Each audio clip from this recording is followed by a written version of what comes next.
Hi guys, my name's Rick from Foulmouth Games. I'm taking you through the Valkyrie today. I just wanted to make a really quick video at the start. It's only going to go for maybe a minute or two of me talking. You can feel free to skip through it if you really want to, but you should probably listen to this first part, which is just a very simple apology for the sound quality on the game. This is my first guide I've ever made. I didn't realise my computer was that loud. I have been told it before, but I have not realised it. And so I didn't cover it up or anything like I have just now. In future, with the other guides I will be. I do not want to repeat this guide, and that's the reason that the sound quality is going to have to stay the way it is. Otherwise, as I said, when you're watching it, it will dissipate. You won't realise that it's actually there.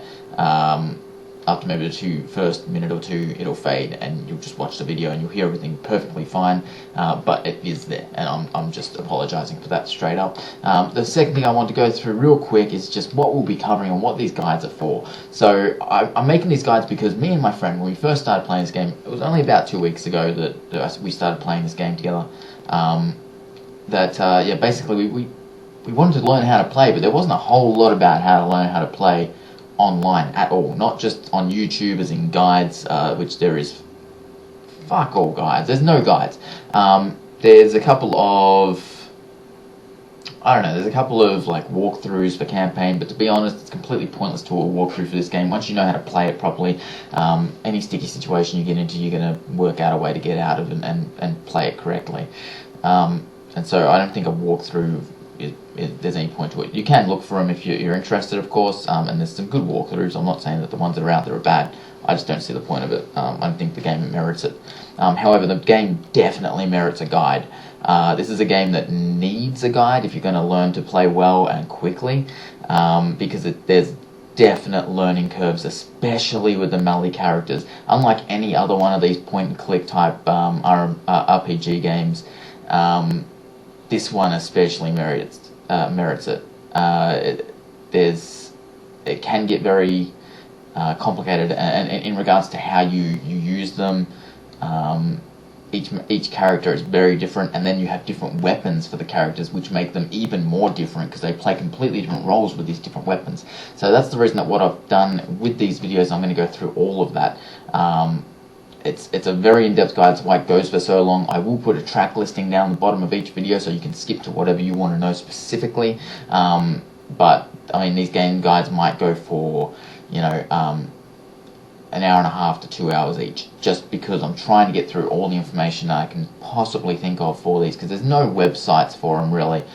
There's no guide videos. All the guide videos for them in regards to the Elf and the Valkyrie, which is pretty much the only things I can fucking find, is like 40-second videos that don't explain anything. They tell you nothing, and you don't learn anything. So I've had to learn all of this stuff. Me and my friend playing together have learned all of this stuff, and we're going to teach it to you, show you what we've learnt so far. It's not a hard game once you learn the basics of it, and it's really enjoyable. I'm surprised that it's not a bigger deal. I'm assuming it just didn't get picked up that much, and a lot of people didn't play it as much. But it should be a much bigger deal than it is. And so, I mean, enjoy Gauntlet. Gauntlet is a great game. This is just the ultimate guide on the Valkyrie. I will be doing ultimate guides on the Valkyrie, the Elf, the Warrior, and the Wizard. I will not be doing an ultimate guide on the Necromancer. In fact, throughout this entire thing, I will be ignoring the Necromancer if I can, because I do not want to encourage anyone to play it. I feel that, when I played this the first time, it would have been a decade ago at my local arcade when I was growing up. It didn't have a Necromancer in it, and the game was super fun. It didn't need a Necromancer. Also, when Necromancer, they brought it out for this, they brought it out as like an add-on, as in you got to pay for it to play. I think that's fucking greedy, and I don't want that in the game. If you're going to make a game, charge people for the game and give them everything for the game. Don't do this paid add-on crap. I don't want it. I'm not going to endorse it. So, and also the best thing about this is you really don't need the Necromancer to enjoy this game. There is plenty of replay value within this game. You could play this for a year and not get bored. With just the 4 characters, you really don't need the Necromancer. Also, when I'm playing online with Necromancers, it annoys the fuck out of me, especially when you're playing online with these necromancers and when you're new, because when you're new and you're playing in areas with skeletons and stuff, that's the sort of stuff that the necromancer summons. So it summons skeletons that look very slightly different. They're just a little bit off color from the other skeletons, a little bit more purple, and you end up attacking them when you're new. And I've done it many times, and my friends have done it many times. You end up attacking them from when they're very new, and then you'll die, and you end up hating necromancers. So if I ever see a necromancer playing with me, I kick them from my server straight away. It's a bit assholey, I know, but I just do it anyway because I just don't like the necromancers, and I don't want to encourage anyone to play the necromancers. Just for those reasons there. Obviously there's a few reasons, and that's as much as I'm going to go into the necromancer, just in this slight video here. The rest of it, you will not be seeing my face, you will be hearing my voice when I was slightly stoned, and yeah, I'll be going through all the details that I could possibly think to tell you about these characters and about how to play and about how to get ahead. So please enjoy. If you like it, subscribe, comment. Any questions, comment. I'll answer any questions at all. And I will be looking at maybe doing a Torchlight video as well. There's a lot to cover in Torchlight, probably a lot more than in Gauntlet, just because it's more of one of those you're building characters type games. But for this one, really good guide. I think I've done quite a good job of this. It sounds arrogant maybe, but I think I've done a really good job on this. I think you're really going to enjoy it. So yeah, jump into it, watch it. If you can watch the full hour and a half of it, you will be just fucking loaded with information. You'll go into this game completely confident. You'll start trying out the techniques that I show you, and you'll probably get ahead quite quickly. If not, and you're interested in just specific things, look below in the description. And you will see a track listing basically, so you can skip to the parts that you want to see. Otherwise, enjoy the guide, and yeah, that's all I've got to say. Hi guys, this is Rick from Foulmouth Games. Today I will be showcasing the Valkyrie character. So what I'll be doing is I'll be going through the Valkyrie's equipment, and then I'll be showcasing each setup, so their equipment, so their armor and their weapons and how they look and play during the game. And I'll be doing it for each set, as well as guiding you on how to use the weapons in the way that's most effective while playing. Just some strategies and some tips and tricks. So basically what we'll be going through is just the Valkyrie in general and everything to do with the Valkyrie. Okay, so let's start off with the armor. So basically what you'll be wearing, so this is how I play this. I main as the Valkyrie at the moment, so the way I play it is in this armor set. The reason that it has the thick armor on, and I've got all this armor here on, is because I want to make sure that I can see myself. Playing as a melee character in this game, you can get lost very quickly and very easily. And so you want to be able to spot yourself very quickly. And I find if you have the bigger armor set on this character, it's a lot easier to do that in-game. Whereas if you've got the first armor set, which we'll go to now, so what you'll be starting off wearing is this piece and this hat. So basically I've got this piece on, I've got this hat on, and it's a little bit thinner. First of all, the reason I did it in the first place because I didn't like her face. So it was just it was like appealing. It's like, yeah, it doesn't appeal to me. I like the kind of paladin characters like this in RPGs, but the whole point of it is that they look like really good and shit, and it was like royal almost, and it's awesome. So what I've done is I put the mask over that, and I put on the thicker armor, because I find that when I was playing like this, it was very hard to see myself if I did lose myself, and what would happen oftentimes when I was very new to the game, which was only 2 weeks ago, but when I was like in the first few times I was playing it, I found that it was a lot harder to spot myself in a crowd that looks kind of like me, like a few shades off in pink or yellow, but it's still a plain colour, like this I guess you could call it like a really pale blue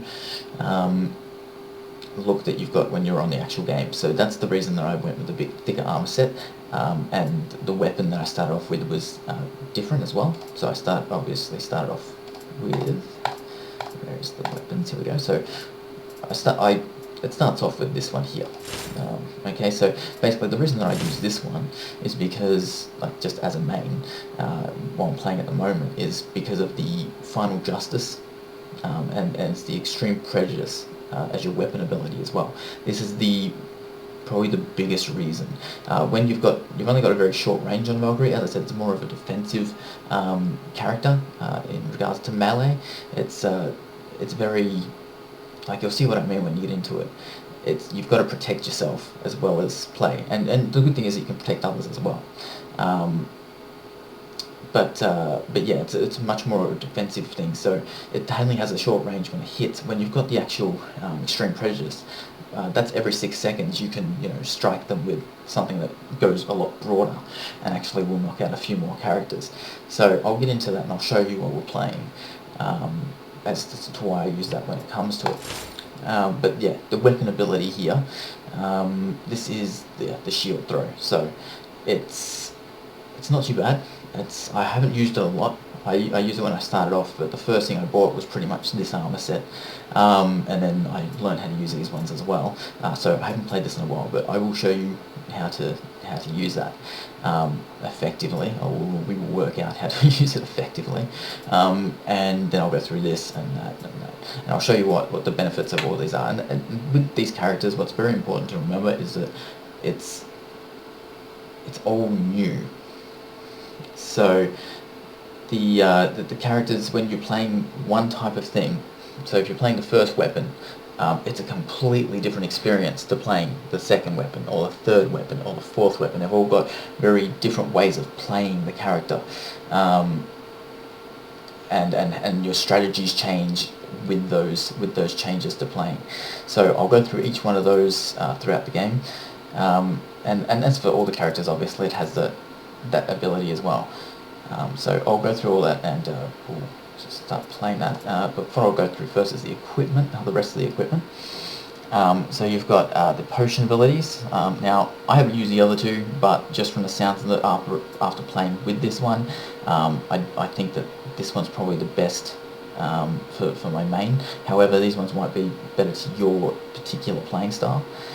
So you've got, let's have a start here. So you've got Thyra's Vow, which is, it's at the moment that's what I've got equipped. It's the thing I started with. I didn't bother buying the other two because they didn't sound useful yet, or because I just didn't get the money to do that. I've been spending it on other things. So the Righteous Retribution, it's an immensely powerful slash that brings justice to the wicked. So that's, yeah, you'll see what I mean when it's in there. It's quite useful, especially with the towers, because the other things that you've got is so the summoning towers, which you'll see, summoning stones, as we like to call them. So yeah, we'll see that. We'll also see this one, which is Divine Aegis, which is makes all allies invulnerable to damage. Now that could be really useful. As I said, when you're playing online, you're playing with a different group. If you're playing a very defensive character, as in more the shield type and more blocking the attacks that are coming through to the group, then yeah, that's definitely what you want to go for. Because it would be a much more of a tank thing at the moment, because the group I'm playing with is small. It's only 2 or 3 at a time. Playing this particular type of character is best. So that hasn't been best for me, sorry. So the one that is best is the first one here. So this one is the Summon Valkyries to fight for you. So it summons 3 Valkyries to fight you. This does sound awesome, depending on how long it actually lasts. If it only lasts as long as the Relic, which is 3 illusions. It's basically the exact same thing as this. If it only fights for that long, it's definitely not worth it. There is no point to ever using that. Yeah, they're not very good. They're not going to help you at all. I mean, look, you might use them for when you're playing a much more defensive version of this character, but if you're playing as not part of a group at any point, or not part of a foursome at very least, it's probably not worth doing that. So we'll go through relics. So these are as I said, I haven't bought all of these ones because a lot of these don't sound like they'd be useful to this character, and you'll see what I mean when you're actually playing the game, or when you're playing the game, you'll kind of realise that yeah, it's probably not. There's no point to turning food into gold because unless you're gold farming, which I haven't been, and I have no interest in personally. So if you were doing that, obviously that would help. But otherwise, the things like this one, the short burst of speed, I've seen that. It's not point. There's no point to it. Like the enemies that fall into the fire don't really, like, they burn to death, but it's not very fast. And then you've got the this ice ring, which I did buy it for my elf, and it was complete waste. It only turns the very immediate area, pretty much the people that you're touching or within hitting distance of you. They're the only ones that actually freeze. Everyone else on the map keeps going at the same speed. They don't slow down or anything. And then you've got the gargoyle. That could be useful depending on the character you play, but I can't see it ever being useful for Valkyrie. You've got the Chaos Amulet, which sounds useful, very useful actually for a defensive one, for a much more defensive playing style, but for my playing style thus far, yeah, not point four. If you're not playing with part of a four group, yeah, it's definitely not point four. Sorry, not point four. There's no point to it. And then you've got Ghost Orb, turns you and any allies close to you invisible. Now that is obviously very useful for like an elf or some sort of caster if they get in a sticky situation. And you'll see, if you haven't already seen that, you'll see if you play one of those characters and you add that to it, or if it has like the elf has its own ability that does that already. So yeah, so that's definitely something that you should look into.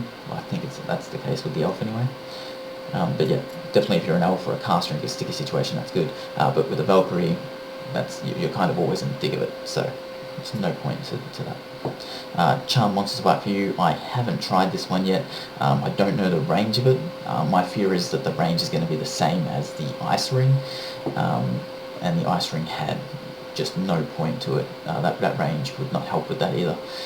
Or it might. It depends on what sort of enemies. You've got the big enemies close to you that can knock out a lot of their own enemies, then yeah, sure. If you've only got the little ones, it's completely pointless, because they're just going to cancel each other out and yeah, not last very long. So basically what you've got is the Summon Illusions to fight for you. So I've used that with the Valkyrie, and there was no point to it at all. It lasted maybe 3 seconds, could be 4 seconds. But in that time, unless you've placed it personally, it's not like perfectly, and I mean like perfectly on a group of people that it can take out that many in that amount of time, it's not worth having it. It just doesn't do very much, and doesn't really help you when you're in game that much. The ones I do find useful with the Valkyrie is the Boots of Ramdam, which increase your movement speed and attack speed, especially if you're soloing or you're not in a four group, if you're not in a team of some sort. Then yeah, that's the most useful thing when you're starting out, definitely. I'd give that one a try before I give the Tornado a try. Now I've found the Tornado to be a better try, like now that I don't need to get around so quickly all the time, because I still get in sticky situations, but now I know to play the Valkyrie better. I don't need this. When you get better at it, you'll want to get something that kind of knocks the enemies that are out, or helps you in some more of a defensive way than an offensive way. So what I went with was the Tempest Locket. So basically the Whirlwind or the Twister, if you've played it and you haven't kind of read into it. So you've got the summons a Whirlwind that knocks monsters to the ground. And yeah, then rank 2 is a big whirlwind. I'm assuming rank 3 would be, actually I can see rank 3, I think it's the cost of it isn't as much. Let's see. Oops, that's not right.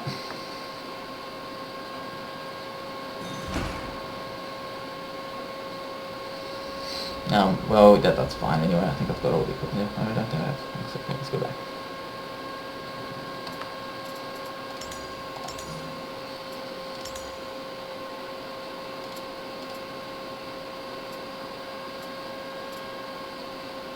Yeah, anyway, so as I was saying, the Twist is very useful. It knocks a lot of monsters to the ground. Yeah, it kind of clears the area that if you aim it right, it's quite useful in game. It's probably the most useful because it will keep the ones you can't handle down that are a bit far back, or you take out the ones that are close to you and trim down that that group. So you'll see what I mean when I'm in game with that, because I do use that from time to time. And let's see. Oh, the headpiece. As I said, I just go for the thicker armor because it's useful to me in the way of sighting when you're lost in the crowd.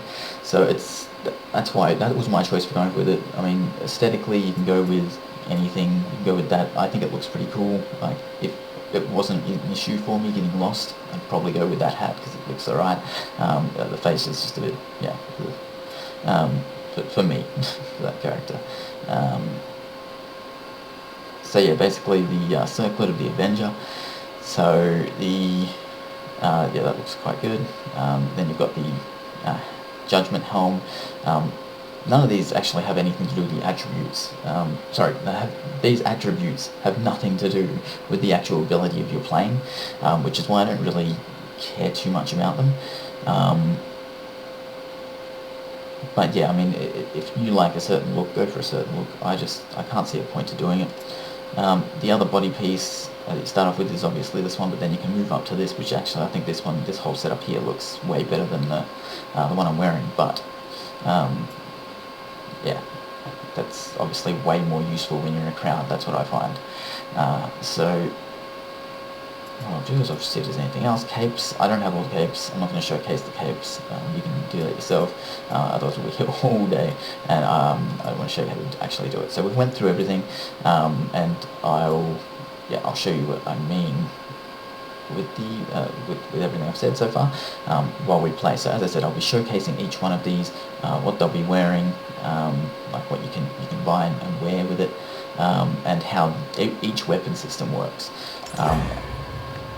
in game. Okay, so obviously I've chosen Endless because it's just a good way to play. It's my favourite way. I don't know why anyone plays anything else. I mean, don't get me wrong, Colosseum's awesome as well. Quite like Colosseum. That's very challenging. It's intense. I like doing it like once a day. I couldn't do it like all the time.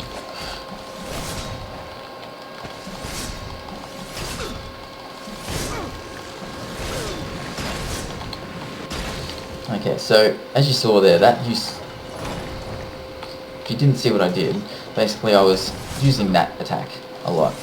Okay, so that attack there is really useful for digging through crowds and targeting the casters and the summoning stones.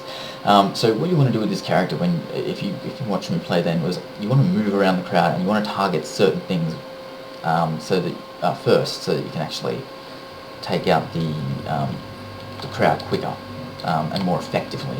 Okay, so what you would have seen there was casters and there was ads. That's what we refer to them as. Me and a few friends of mine have played this, so you might refer to them as something else. But basically the casters and the ads, they're the first things you start off with because they're kind of the basics. You'll have someone shooting at you all the time when you go into a room. You'll have someone that's going to chase after you. They want you to run scared of dodging bullets, basically. That's the whole design of the game. That's why this game is so much fucking fun. The design of this game is so very, very good. I love it. It's the perfect game, I think.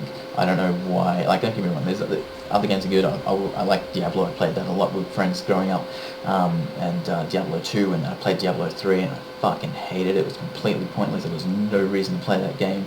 They completely ruined it with the only online mode. The fact that you had to be online to play and log into it, that completely ruined it for me, knowing that people probably don't have the internet and want to play it as well. But yeah, it's just, I hated that. I thought it was really greedy for Blizzard, personally. But yeah, Diablo 3 I didn't like when I played the game either. I thought the whole thing was just a horrible mistake. But anyway, going into other ones like Torchlight and Torchlight 2. I haven't played Torchlight 1, but if it's anything as good as Torchlight 2, which I've got it downloaded, I just haven't played it. So Torchlight 2 I played. Torchlight 2 is awesome. I highly recommend Torchlight 2 if you've not played that. It's amazing. It's on Steam. You can buy it. It's like $20, I think. Amazing game. But then a friend introduced me to this, and we used to play Diablo together in high school. He introduced me to this game, which is Gauntlet, and it is by far the best game I have ever played. I thoroughly enjoy it. So when you're in a crowd, as I said, you want to go for certain things. You want to go for the casters first when you're in these sort of rooms. So I'll show you in the next one what I mean. Basically, if you want to know the order in which you should attack things, and I'll go through this at several points, is the summoning stones first, the casters second, and the adds third. Okay, so you want to trim down the crowd like that so that you can effectively do it, because otherwise if you're just taking out the adds first, the ones that are chasing you first, the ones that are casting you are getting more times and more bullets out to shoot you, which may kill you. So that, obviously that could, you have more of a chance of dying while they're alive. And also if you've not taken out the summoning stones, which you'll see they summon the adds more than once. If you don't take out the summoning stones, you'll get smothered in adds and casters. So you want to take it out in that order so that you can make sure that it's all trimmed down very neatly as a crowd. So I'll show you how to do that as well.